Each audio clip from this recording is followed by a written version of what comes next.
Mark chapter 9. And he said to them, I tell you the truth, there are some standing here who will not experience death before they see the kingdom of God come with power. 6 days later, Jesus took with him Peter, James, and John and led them alone up a high mountain privately, and he was transfigured before them. And his clothes became radiantly white, more so than any lavender in the world could bleach them.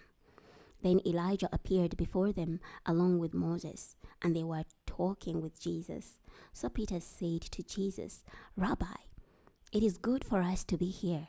Let us make 3 shelters, one for you, one for Moses, and one for Elijah. For they were afraid, and he did not know what to say. Then a cloud overshadowed them, and a voice came from the cloud, This is my one dear son. Listen to him. Suddenly, when they looked around, they saw no one with them anymore except Jesus. As they were coming down from the mountain, he gave them orders not to tell anyone what they had seen until after the Son of Man had risen from the dead. They kept this statement to themselves, discussing what this rising from the dead meant.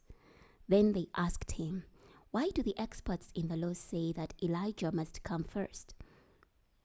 He said to them, Elijah does indeed come first and restores all things. And why is it written that the Son of Man must suffer many things and be despised?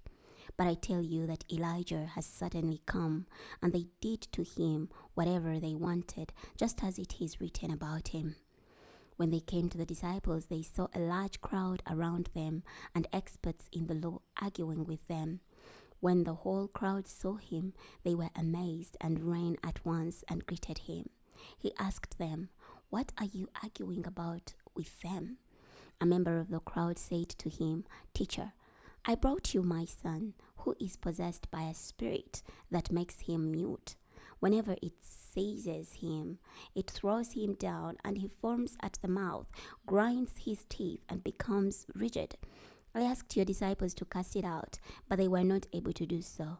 He answered them, You unbelieving generation, how much longer must I be with you? How much longer must I endure you? Bring him to me.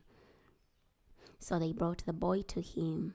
When the spirit saw him, it immediately threw the boy into a convulsion. He fell on the ground and rolled around, foaming at the mouth. Jesus asked his father, How long has this been happening to him? And he said, From childhood. It has often thrown him into fire or water to destroy him.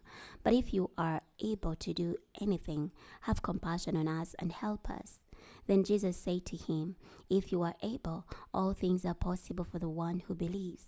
Immediately the father of the boy cried out and said, I believe, help my unbelief.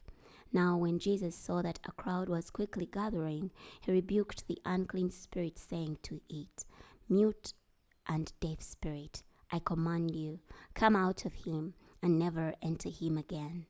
It shrieked, threw him into terrible convulsions, and came out. The boy looked so much like a corpse that many said, He is dead. But Jesus gently took his hand and raised him to his feet, and he stood up. Then after he went into the house, his disciples asked him privately, Why couldn't we cast it out? He told them, This kind can come out only by prayer. They went out from there and passed through Galilee, but Jesus did not want anyone to know.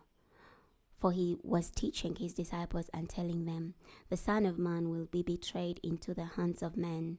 They will kill him, and after 3 days he will rise. But they did not understand this statement and were afraid to ask him. Then they came to Capernaum. After Jesus was inside the house, he asked them, What were you discussing on the way? But they were silent, for on the way they had argued with one another about who was the greatest.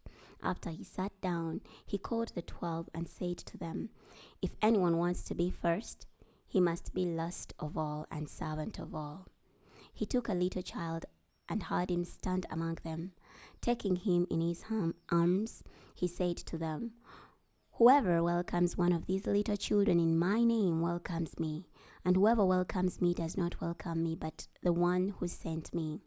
John said to him, "Teacher, we saw someone casting out demons in your name, and we tried to stop him because he was not following us." But Jesus said, "Do not stop him, because no one who does a miracle in my name will be able soon afterward to say anything bad about me. For whoever is not against us is for us. For I tell you the truth, whoever gives you a cup of water because you bear Christ's name will never lose his reward. If anyone causes one of these little ones who believe in me to sin, it would be better for him to have a huge millstone tied around his neck and to be thrown into the sea. If your hand causes you to sin, cut it off. It is better for you to enter into life crippled than to have two hands and go into hell, to the unquenchable fire. If your foot causes you to sin, cut it off. It is better to enter life lame than to have 2 feet and be thrown into hell. If your eye causes you to sin, tear it out. It is better to enter into the kingdom of God with 1 eye than to have 2 eyes and be thrown into hell, where their worm never dies and the fire is never quenched. Everyone will be salted with fire. Salt is good, but if it loses its saltiness, how can you make it salty again?